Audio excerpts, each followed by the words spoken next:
Welcome back to another Amity Digital Cocktail Hour. I know I said I do these every 2 weeks and it's been 4 or 5 weeks, but it's free, so don't worry about it. Today we're sticking with the old-fashioned theme, and we are going to make a Oaxaca old-fashioned. So it's basically an old-fashioned modified to use tequila instead. So very simple to make, another easy drink. If you don't have some horrendous story like I do of how you got sick of tequila the first time you ever tried it, this may appeal to you.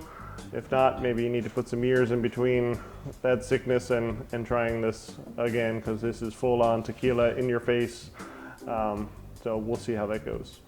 So we're going to start with our first ingredient, which is tequila.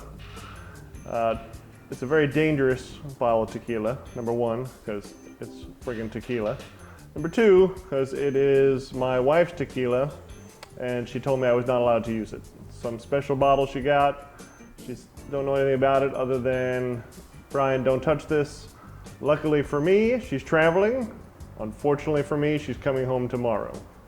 So hopefully I can enjoy a drink before she gets back, and maybe she'll wait a couple days before actually watching this video. This will be a good test to see if she actually follows through and watches the videos I make, or if she completely ignores them. So this is Lunazul. It is a 100% agave tequila, as all of them are.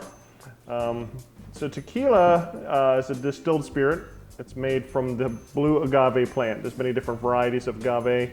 In order for it to be tequila, it has to be made from the blue agave plant. It also has to be made in one of 5 regions in Mexico. So Tequila being one of those, and then there's 4 other towns, essentially the towns surrounding Tequila, are really the only places that you can make and distill agave and call it tequila. Anybody can make an agave distilled spirit, but only those 5 regions can make an agave spirit and distribute it and call it tequila on the bottle. So we're going to start off with, let's see, where did I put my shot glass? I have a pretty cool shot glass, Dragon Distillery, that I'm going to be using today. They are a small little distillery down in Maryland that we stopped into on vacation. And what I like about them is they are a bunch of Dungeons and Dragons nerds just like myself, and their whole distillery is themed after D&D.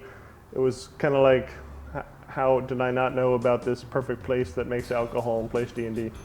But we stumbled into it, now I know about them. So first things we're gonna do here is we're gonna make this in a mixing glass. We're gonna put some ice in that mixing glass to chill down the drink as we make it. It is 1.5 ounces of tequila.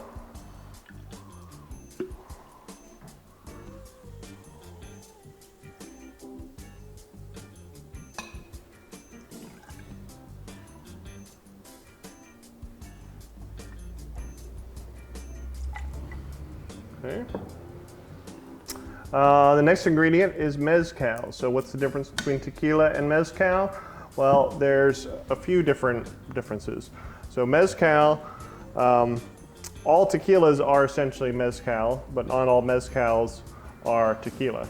So in order for it to be tequila, like I said, it has to be blue agave and it has to be in one of those 5 regions.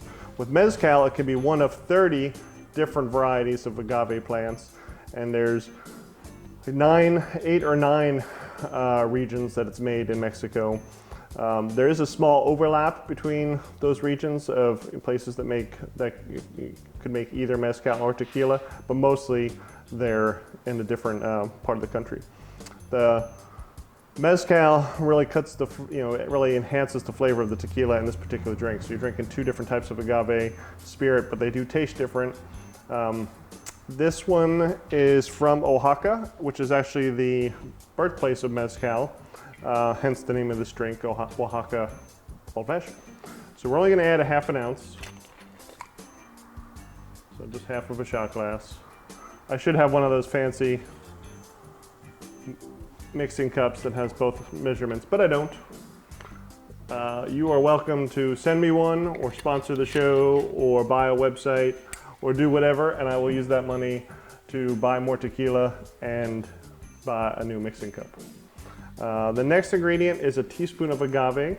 So in an old fashioned, you use sugar or a sugar cube or simple syrup. This being a tequila old fashioned, we're going to use agave, which is essentially just a simple syrup made from, it's similar, it's just a sugar additive to sweeten up the drink a little bit.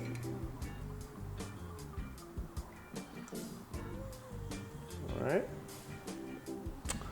And then 2 dashes of Angostura Bitters.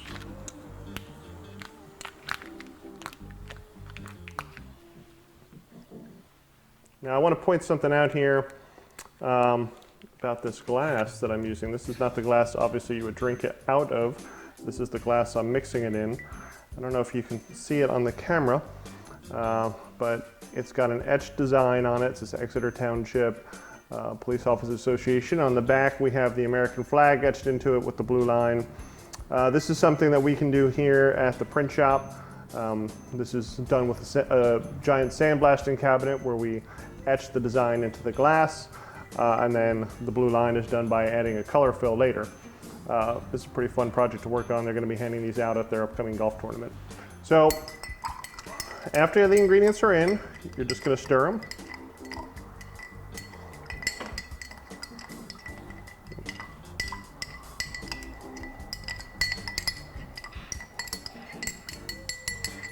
And you're going to serve it. Now I have these small ice cubes in my rocks glass that I'm going to serve this drink in.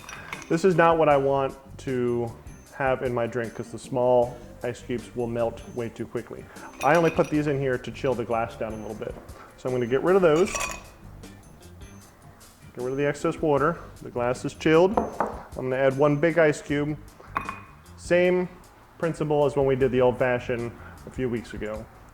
The larger ice cube will melt much slower. It'll add a little bit of water to the drink, and depending how quickly or slowly you drink your drink, the more the water that goes in there, it actually changes the flavor of the drink just a bit. So you can experience a range of flavors rather than just a one-hit wonder of a drink. So the ice cube really does allow, that little release of water really does bring out some different flavors in the alcohol. Again, this is not a drink you would shake, you would only stir. We are going to pour our drink in our rocks glass.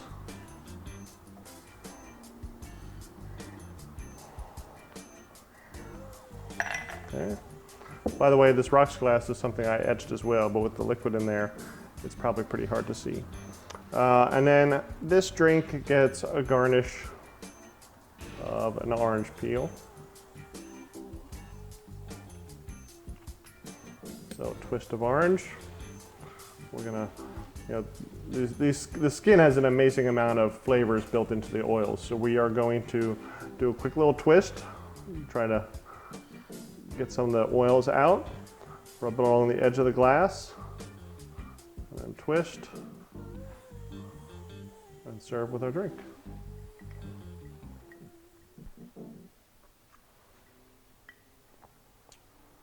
Oh, that's tequila. That's tequila, all right. That brings back some memories. Very tasty, though. One thing I think is very interesting that in Mexico, they have been making alcoholic beverages from this agave plant for more than 1,000 years. Really far longer than the place has been called Mexico. So it used to be, originally they would take just the sap from the heart of the plant, the Aztecs would, and they made a drink called a pulque, which is a cloudy, slightly sour drink. Not nearly as high in alcohol. It's more, closer to what beer might be today. It was in the 16th century when the Spanish conquistadors came and started settling in Mexico. They gasped the horror, ran out of brandy. And they brought with them from Spain these secrets of distillation. And they thought, well, let's try distilling this plant, and that's when tequila was born. So they turned pulque into a spirit because they ran out of brandy. Very cool. That's it for this week. Brian from Amity Digital. If you need web design, digital marketing, that's what we do. We also print. We can do glass etching as I've shown you. We can do t-shirts, promotional items, whatever. You got a logo, we can stick it on some shit. So that's all for me. Talk to you in 2 weeks.